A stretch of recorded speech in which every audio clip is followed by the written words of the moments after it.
Hi friends, very good evening. Yes, ma, I welcome you to this a special session. Yes, this is going to be a strategy for writing answers in civil service main examination. So last minute tips. I'm here to give you a last minute tips to how to enhance your answers in mains. Okay, UPSC mains 2020. So first of all, my best wishes for all of you. Yes, welcome back to Let's Crack UPSC CSE English with India's largest learning platform. Yes, and what all you will get under the platform, needless to say, you know by this time, this is your DL ma'am who has an enormous amount of experience in this field, which is closer to, of course, I'm a senior, top and a passionate educator with more than 14 years rich experience in teaching for UPSC CSE across India. My credentials specific to civil service, I have appeared twice in UPSC CSE interview, 2017 interview with 6 consecutive mains. I think I'm qualified enough to give you a tips on how to enhance your scores in mains answer writing because I have a very rich 6 mains experience. Apart from this, I have mentored more than 25,000 aspirants over a period of last 12 years. I haven't stopped just by mentoring. I have hence produced the toppers and rankers in this field. So you can reach your DL ma'am using this code DL10. Prepare with the top educators. We are providing you courses somewhere closer to 16K courses for UPSC CSE category. One subscription, unlimited benefits. Of course, it's really high time to go for the subscription. Yes, for 24 months, the fees detail is that after using my code DL10, you get 10% instant discount and you have to pay only 64,800, and for 36 months it is 81,000. This is with respect to iconic subscription. For 24 months it is 96,300 and for 36 months it is 1,26,900. This with respect to optional. For 24 months it is 36,000 and for 36 months it is 45,000. We are also providing you a batch course, of course, a batch course for if your target year is 2021, 2022, 2023. Yes, we have a batch course for 6 months, 1 year and 2 years, bilingual, exclusive in Hindi and English as well. Thus, keep join. Yes, you can reach your dream destination with the support of India's largest learning platform. Of course, it's an Unacademy. Yes, ma. This is a combo offer with respect to UPSC CSE optional plus GS. After using my code DL10 for 24 months, you have to pay 1,31,510 and for 36 months, it is 1,67,220. This is with respect to GS and optional. For 24 months, it is 99,680 and for 36 months, it is 1,21,200. Now, yes, we are going to get into the one of the most much expected topic is mentoring. Mentoring is a process actually. Before I begin the topic, I'll say a few words about this. Of course, it's a process indeed. Successful people never reach their goals alone. Yes, even in the last minute, we are helping you. We are doing the mentoring service by extending all the core inputs, what you have to keep in mind before appearing in your mains exams. Okay, I'll try to make it very short and in a very faster note. Yes. So the tips, welcome tips, how to enrich, how to enhance your good answers in mains. Of course, UPSC exam is considered one of the toughest. Is it so? Definitely not. Why? Because it is not toughest actually. It is very possible to clear. And of course, we should know how to enhance your strategy in preparation wise, stage wise. For prelims is a different strategy and mains and interview, isn't it? Now we are standing in the second stage of the exam wherein the candidate has to write descriptive answers for 9 papers, isn't it? That's why answer writing is one of the most challenging aspects of IAS mains. Fine. First of all, we'll try to have a core points with respect to what is this good answers. Learning to write a good answers in this mains exam is as important as preparing the subject. Why? Because no matter what you have read, what you have learned, what you have understood, it is going to get reflected by the way you present the answer, isn't it? Yes, it is what you have written in the answer booklet that matters at the end of the day. It doesn't matter whether how much you prepare, how strong you are, or what is the conceptual clarity. No, how you are going to represent that. Okay, you get your marks for what the examiner actually reads in the form of your answers, and countless number of hours that you put in studying doesn't matter to them. So try to be very precise. That is what we are going to discuss here. So it goes without saying that the heart of answer writing or suitable and most expected from candidates is an important one. Fine. So what are the basic things you have to keep in mind about mains answer writing? Your answer should impress the examiner and he or she should feel that this is the answer written by the future administrator. So it must be in a balanced way. They should not feel any extreme in your answers, isn't it? Yes. Your answer should answer in such a way that what the question is actually asked. So you have to give answers directly to the keywords in the question. Don't try to beat around the bush. Okay, that too in the manner which should be very precise, clear, neat, illustrative, and it should be very simple in a lucid language. Another important thing you have to keep in mind is that the examiner expects different sorts of answer. Your answer shouldn't be so monotonous. Okay, you shouldn't be in a boring way. You must be in a position to correlate your answers, different sorts of answers for the general studies papers as opposed to the optional. Optional paper is very easy. Why? Because in optional paper the examiner will be expecting, in order to, aspirants are expected to have a deep understanding of the concept, as this is the chosen specialized field, isn't it? Whereas for GS, deep understanding is not required. The aspirant should have a good understanding of the concepts. There is a difference between a deep understanding and a good understanding. Okay, not necessarily deep. Which he or she present, multi-dimensional is the keyword. So the expectation from the GS paper is that you must be in a position to relate your answer from in a multi-dimensional way. Okay. Fine. So try to remember this word. That means, for example, a question from the field of an international relation. So you are expecting, for example, one question rises from the IR. Okay, should be answered in that domain itself, but it will help if the answer, if the aspirant is able to extrapolate it to areas like polity and governance, social issues, internal security, and so on, isn't it? So you need not confine your answer only with this. You must be also in a better position to relate with this political perspective. What is the governance issue? What are the social issues? How the bilateral and multilateral relationship? And if you are in a better position to relate all these points in that particular answer within the stipulated time frame, then it will give the examiner an idea that yes, this is an answer written by a future bureaucrat. Your thoughts are so diplomatic, isn't it? Yes. Then generally mains questions contain certain key terms called directional words in them, which are clue to figuring out how they are to be answered. Now we are going to discuss what are the keywords. So try to understand the question first. You have to understand, you should know the meaning of what are the directive words used in the key. Used. For example, examine, comment, analyze, evaluate, discuss, critically examine, critically comment, critically analyze and assess. Does all this is one and the same? Definitely not. We are going to discuss what is what. I am trying to make this in a very short way. Another class I'll put a detailed description along this. Okay. Now, what do you mean by analyze and critically analyze?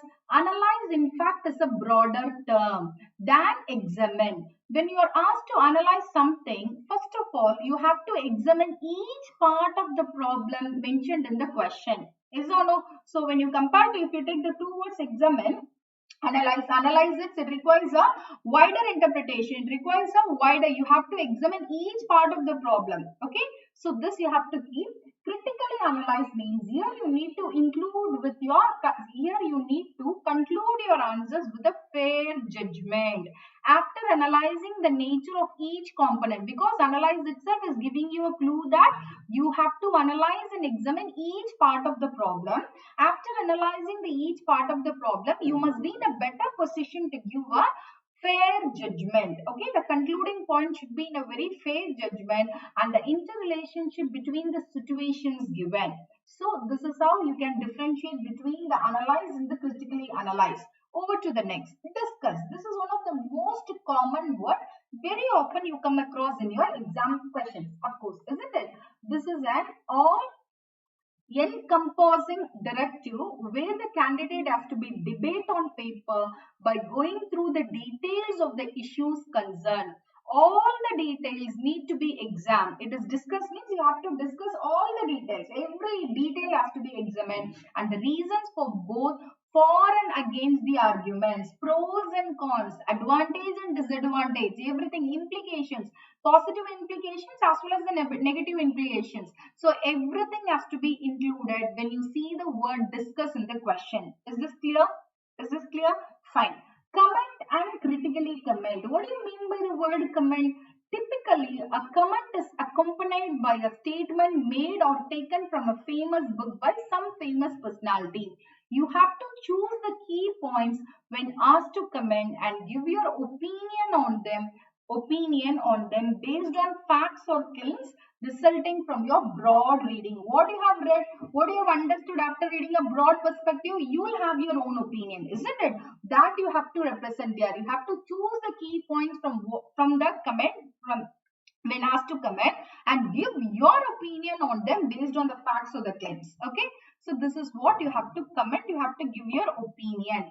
Then critically commenting is also forming an opinion on key points, but you have to make a rational judgment. Whenever it comes, critically analyze, critically comment. So you have to conclude with a fair judgment. So this is a major difference. Okay.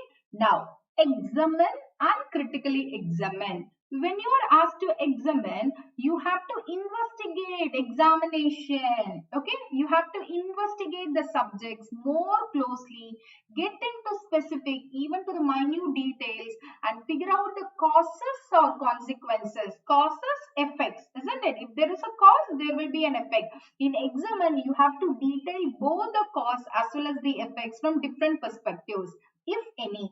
When critically is suffixed or prefixed to a directive, you need to look at the pros and cons of something and give a fair judgment. So one thing is very clear, whenever you come across the word critically comment, critically examine, or critically analyze. So the expected, whenever the word is critically is, means you have to conclude with a fair judgment after detailing both the pros and cons of that particular topic. Yes or no?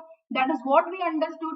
Let it be with respect to critically analyze, or let it be with respect to critically comment, or let it be with respect to critically examine. The word critically, whenever you come to see, whenever you come to notice this word critically, please make sure that it is, you have to give your end your answers after looking at the pros and cons of something, and try to conclude your answers with a fair judgment. Okay, evaluate. This is again one more a very common term. When you are asked to decide, you have to pass a sound judgment based on the facts on the reality of the given argument in the question. You have got to determine the value of the argument in the question. So to decide. When you are asked to evaluate means they are expecting you to decide, isn't it? So you have to pass a sound judgment. Yes, after assessing all this, you have to come with a fair and the rational judgment based on the facts of the reality. Okay, fine. Elucidate. What do you mean by elucidate?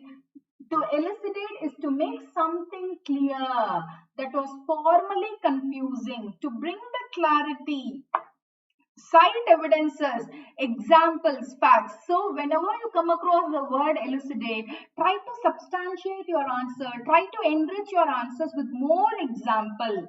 Okay, so what it is expected from here is you have to justify your answers with the contemporary examples, or try to give more examples, relevant examples and the facts associated with that. Okay, fine, that is all. So develop a mental framework. This is most important. It is very crucial to outline the answers in your head. So you can't just like that start penning it, isn't it? First, you should have a framework. You should have a mind map. The very moment you read the question, don't start writing. Just quickly, within a brainstorming, within some less than 1 minute, okay, less than 60 seconds, you try to brainstorm. This is how I'm going to do my introduction. These are the points, or these are the ways how I'm going to summarize the answer. Okay, so the very moment you read the question and understand it, set your mind on the structure and framework of your answer. In this way, you can easily write the answer without wasting precious time, so that you will not find that you will have a free flow when you have a sketch, when you have a rough work, when you have a idea how to develop the answers, then you will not find any difficulty. If not, it will be like writing an essay only. You have to think and think, and we don't have time to waste over there. Each and every minute is very precious and valuable when it comes to the exam hall, isn't it? So when you recall facts and thoughts, jot them down. So in the rough work, okay, in the rough column, you quickly jot it down. Okay, this is how, these are the points I'm going to, these are the side heading I'm going to have, this is how my introduction is going to be, this is how I'm going to conclude my answer with the rational judgment. Very quickly, in a very swift manner, you have to do this. Jot them down with a pencil if possible. Okay. Then stick to the word limit. Very, very important on two things. Don't worry, UPSC doesn't bother you. It is a reminder to yourself. If you know one answer, you can't keep on detailing it. Why? Why? Because you have to give importance for all the 20 questions. Okay, writing 5 to 10 questions in a very decent manner, or giving an excellent answer for 5 to 10 questions, and you are not able to complete the paper. 90% or 80% of the students comes out with a complaint saying that, oh, 10 questions I've given an amazing answer, but I was unable to complete the paper because of paucity of time. Actually, there is no called the concept paucity of time. You should know how to manage the time in a fruitful manner. Okay, so in order to complete all the answers, you have to stick on very strictly. Okay, stick on to the word limit. Universal vocabulary. To develop a coherent answer, there should be coherence in your answer. Okay, to develop a coherent answer writing, of course, discard the use of complex language. Just use a simple lucid language. Use words that have a chance of being universally understood. So have these things, how to frame a good answer. That's it. It is very important to attempt each answer in a structured manner. Structure is very, very important. For geography, definitely you should emphasize on the keywords, examples on top of everything. Each and every geography answer has to be substantiated by relevant diagram. Yes or no? Yes or no? Yes. So the three main stages of developing a good answer is, first and foremost thing is introduction, body and conclusion. Okay. So how introduction? The beginning paragraph of any answer is known as an introduction. We need know, you know by this time. The introduction should be informative, as well as it should introduce the topic of the desired answer, such like our preamble to the constitution. It should be a preface or the summary or the essence to the answers what you are going to deal in the of course you're going to discuss. Okay, so please make sure that you should use only 10% of the total word limit to complete your introduction. It should not go, normally they used to say your introduction should be within just 2.5 lines. It should not go more than this. Okay, you should not end up your introduction converting as a paragraph. Is this clear? Then body. This is very, very important. Divide the main body of the answers as needed in paragraphs or bullet points. So it should be a mix and match of paragraph. Some you give one paragraph, then it is followed by 4 or 5 key points. Again, you try to bring some suitable relevant diagram. Don't give a monotonous answer. Don't give something a robotic kind of answer. So try to please examiner by showing difference. That is called innovation in your answer. Yes, you can very well do that, provided if you have a picture perfect idea after seeing this question. Okay, so there should only be one point in each paragraph or bullet. The most relevant points you remember should go first. Of course, first come first service, such like the most important point should come first. If you are asked to discuss both the positive and negative aspects, you can either list all the positives and then list the negatives. Okay, you can go for positive negative mix as well. So this is very common. Conclusion, very, very important. Introduction, just a 10%. It shouldn't exit more than 2.5 lines. Similarly, the conclusion. The conclusion should be a balanced answer, rational judgment, fair judgment. Why? Why? You should not show any extreme in your answers, because you are a future bureaucrat. Your answer should be so diplomatic. To the examiner, you are leaving a clue that this answer is written by a future officer. Okay, it should be very judgmental. So it should try to always maintain a Buddha path, middle path, a balanced product of the whole answer. Also avoid ending. It should be more positive. Avoid ending your answers with a rhetorical response and try to bring forward a suggestion or way forward instead. Okay, This indicates an optimistic bent of mind and desire to pursue solutions. So each and every word you insert, each and every sentence it should reflect your idea, it should reflect your attitude that yes, you are more optimistic person. You're not in kind of any radical or extremes. Okay, fine. Thus, the only good way to score well in descriptive papers is to frame a structured answer. You should have a structure. You should know what are the examples, how you are going to relate your answers. The art of answer writing can only be mastered with relentless practice. I know by this time you guys would have done. Now I have given you only a simple test. So eventually you will develop the ability to frame answer. Hence, while practicing time itself, whatever it is, first thing before you start the question paper, test the paper, say to yourself that I wanted to complete the paper. All the questions I have to give equal importance. If you have this strongly in your mind, then you will not exceed your answer more than 7 to 8 minutes. You have to stick on to the word limit and as well as you have to stick on to the time limit, isn't it? Yes. So try to finish up every answer within 7 to 8 minutes at home. So this is what already done. Even in the exam hall also, you have to keep saying this. Tips for me is give a complete answer in the sense it should be multi-dimensional approach. Use the keywords. Okay, keywords are extremely important. Appropriate terms has to be included. For example, geography. In geography, you have to include appropriate terms. Okay, highlight the keywords. Try to underline the keywords. Substantiate your answers with an example. Very, very, very important. Don't forget to substantiate your answers. When and where there is a possibility, try to include the answer. Correlate your answers with the current examples. Okay, it shouldn't be very monotonous or it shouldn't be very unique. It shouldn't be very normal like others. Your answer should look unique means you have to bring examples. Okay, fine. You should include examples.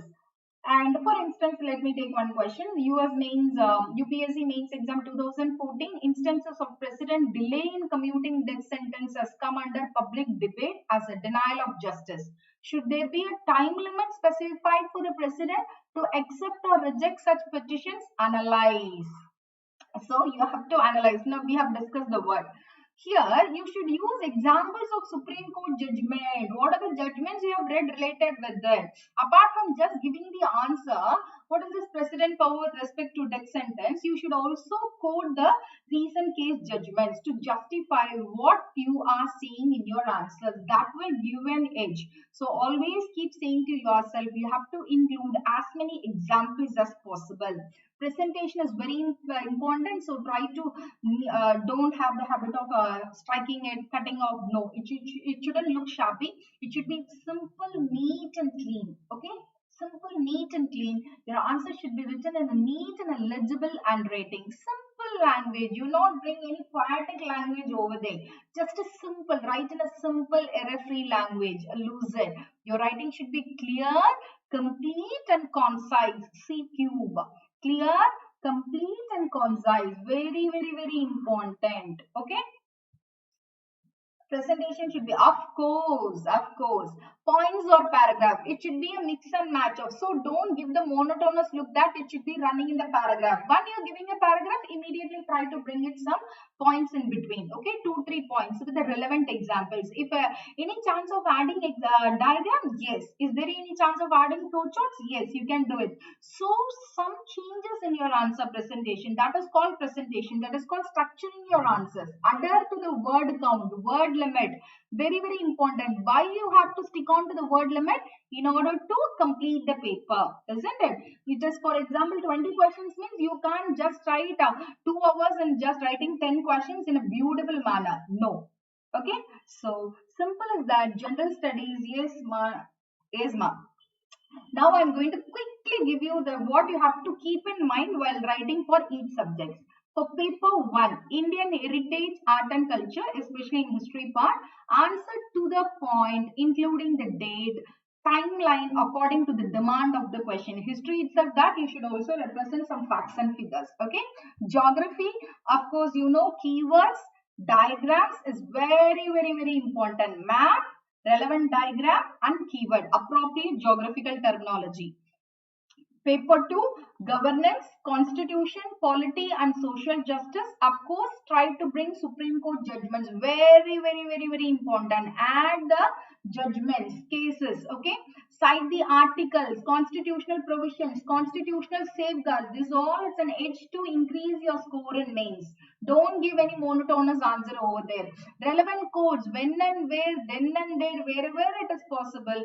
Try to include the codes of the personalities, new policies and schemes and policies, government schemes and policies, national and global survey reports, findings, etc. So international relations with respect to IR, recent developments, international relationships, highlighted the terms featured in the newspaper. So these things you have to keep in mind before you're framing an answers with respect to GS2. Okay, over to the paper 3. So GS3 is with respect to economic development. What you have to keep in mind by before framing an answer with respect to paper 3? Reasons, statistics and figures highlighted in economic survey. So you have to quickly, by this time I know you would have brushed up with your economic survey. You might also have some percentage, facts and figures. So whenever there is a possible, try to include that. That is very, very important. So reason, statistics and figure highlighted by economic survey. Use the phrases in economic survey. Very, very, very important. Global ranking, reports and finding, government schemes and policies. When and where there is a relevant, try to include. It is all an edge. How to enhance your answers. Yes, these are the ways how to enhance your answers. So keep these things in mind. Technology, of course, S&T, innovation and multiple dimension. Draw figure if possible. Okay, biodiversity, ecology, environment, all things related with the recent happenings wherever needed. Okay, as I have already mentioned, example. Substantiate your answers with an example. Environment report and rankings. Of course, the relevant diagram. So security and disaster management, second ARC report. Yes, include the reason and highlighted the issues. Try to include core points from ARC recommendations. Okay, with respect to security and disaster management, you can also include, if you would have prepared well means, then you will have many inputs from Yojana, isn't it? So try to relate the recent inputs, what you have read, what you have revised in Yojana. Try to bring your answers. Try to include more points from Yojana and Kurukshetra. It will definitely have an edge in your answer. Ethics, it's very, very simple. Case studies. So be thorough with the keywords. Cite logical solution, and cite codes. This is very, very important. My codes is very, very important. If you have enough codes in your hands, you can not necessarily that the codes have to be included only in the essay or ethics. No, even I have included the codes while I was writing an answers in geography whenever there is a relevance with respect to that particular topic. Okay, that is what I was that is how I was able to secure highest score in 4 subjects. Okay, especially for ethics, essay. So these are the simple tips you have to keep in mind. Yes, I have finished it in within half an hour because this is a viral video. This is a short session. So I thought that these are the simple inputs I have to very quickly in a faster way, because I know you're running out of time. You guys are going to face the exam. So in the last moment, so try to give this, try to give as many examples as possible. Don't give a monotonous answer. Try to enrich your content. Okay, that is all. Try to read the questions first carefully. Don't start complete the question first. Understand the question properly. Try to answer to the question asked. Don't try to fill what all you know with respect to the question. That will never give you a perfect answer. Okay. So if your answers is expected only within that particular domain, so try to restrain your answer with that only. Don't try to detail it what it is not expected. Okay. So this is how, in one word, I could say you should know how to modify your answers. You should know how to modify your answers in the exam hall. What you have prepared is entirely different while you are representing your answer. A final word I wanted to give you're going to give you a clue to the examiner saying that yes, this answer is written by a future bureaucrat who have a positive attitude and very diplomatic approach, a rational judgment. These are the ways, because the examiner doesn't know who is she. He or she. How they get to know? They get to know you only through the answers, only through your answers. So you must be very crystal clear in representing your answers in such a way that You have to get the maximum score. So it is very much possible. Don't worry. This since this session I have done this short video. Of course, it's just a 25 minutes, 30 minutes video. I have completed this. For the other aspirants who are going to appear for 2021 and 22, I'll put one other detailed session how to enrich your answers in this upcoming the special platform. Okay. So fine, ma. I'm wishing you a very all the best. Hearty congratulations. Stay cool, calm, relax yourself. Just don't bother yourself. Don't overstress yourself in the last moment. You can very easily clear mains. Why? Because mains is like it's all how you're going to consolidate your answers. What understanding you had, what you have read for so long, you're going to consolidate within the stipulated word limit and time limit. Only certain things you keep saying to yourself. You have to complete all the paper. Okay, you should not leave you should not leave not even one question. So please make sure that you have to complete the paper, word limit, time limit, more examples, substantiate your answers with more examples, relevant examples. Yes. So look good, feel good. My best wishes for all of you. Keep rocking. Stay blessed, my dear. Thank you, one and all. So this is me, your DL Ma. Use this code and take the subscription, of course, in Unacademy. Thank you, one and all, Ma. Thank you. Bye-bye.